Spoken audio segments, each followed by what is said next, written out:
Hello everybody. I hope you found the first video a real help when you were doing the first week of the April Bible time.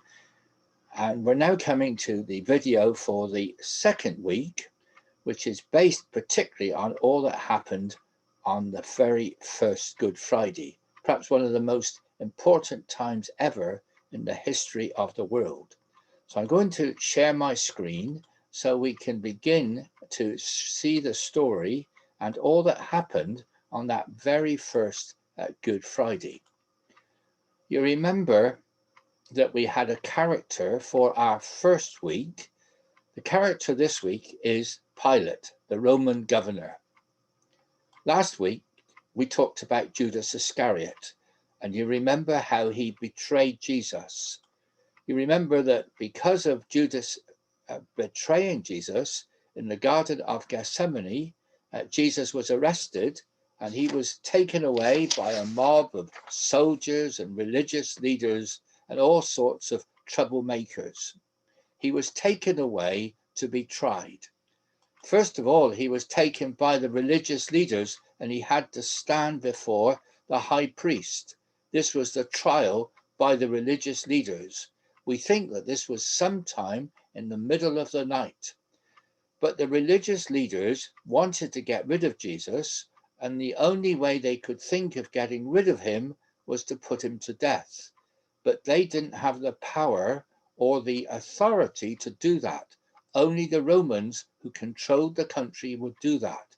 So because of that, after they felt that Jesus was really wrong in all that he had said and done, they took him to Pilate, the Roman governor. And they told him, we need to get rid of this man.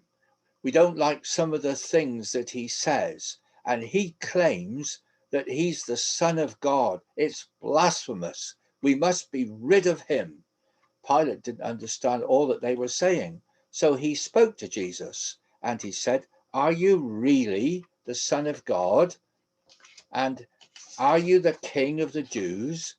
And Jesus said, yes, you've said rightly, I am. But as Pilate talked with him, and as the people shouted to Pilate to get rid of him, Pilate thought, I don't think he's done anything wrong. In fact, if we read the Bible carefully, 3 times Pilate said he had done no wrong, and he said to himself he should be set free. But the Jewish religious leaders still shouted that Jesus should be got rid of. At that particular time, there was a feast called the Passover, and there was a tradition that at the Passover, Pilate would release one prisoner, and he thought that's great. Jesus can be released. He doesn't deserve to be punished. He should be released. But there was also another prisoner, and he was called Barabbas. He looks a pretty wicked and evil man, and he certainly was. He was guilty of murder. He had caused many riots. We don't know too much about him, but we know he deserved to be punished for the things that he had done, and here he was in prison. And Pilate had to make a choice. Should he release Barabbas, who was a wicked, evil, sinful man, or should he release Jesus, who had done nothing wrong? He knew who he wanted to release, and as he sat in judgment, the crowd started to shout even more to him. And in the Bible, it says these words, Pilate asked, what should I do then with Jesus, who is called Christ? And they all answered, crucify him, crucify him. But Pilate said, he's done no wrong. But they shouted even more, crucify him, crucify him. They, for sad reasons, hated Jesus and wanted him to be crucified. So eventually Pilate gave in and they let them take Jesus away. They put a crown of thorns on his head.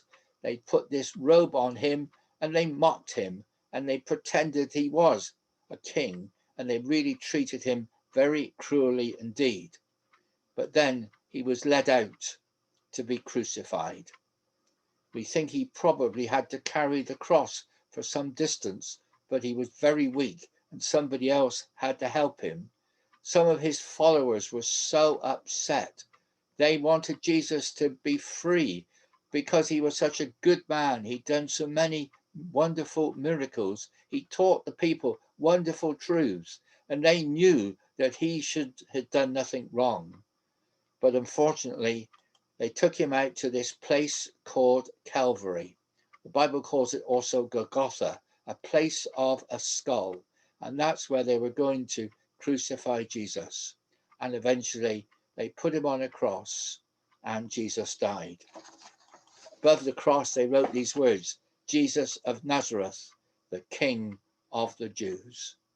The very first Good Friday, Jesus died on the cross. And we may well ask the question, why? And the Bible has the answer. Christ died for our sins according to the scriptures, and that he was buried, and that he rose again the third day according to the scriptures. As we think about those words and all that happened on that very first Good Friday, let's think of that very well-known hymn that we sometimes sing at this time of the year. I'll read the words very quietly and very carefully. They're almost like a prayer. There is a green hill far away, without a city wall, where the dear Lord was crucified, who died to save us all. We may not know, we cannot tell what pains he had to bear, but we believe it was for us he hung and suffered there. He died that we might be forgiven. He died to make us good, that we might go at last to heaven, saved by his precious blood. There was no other good enough to pay the price of sin. He only could unlock the gate of heaven and let us in. Oh, dearly, dearly has he loved, and we must love him too, and trust in his redeeming blood, and try his work to do.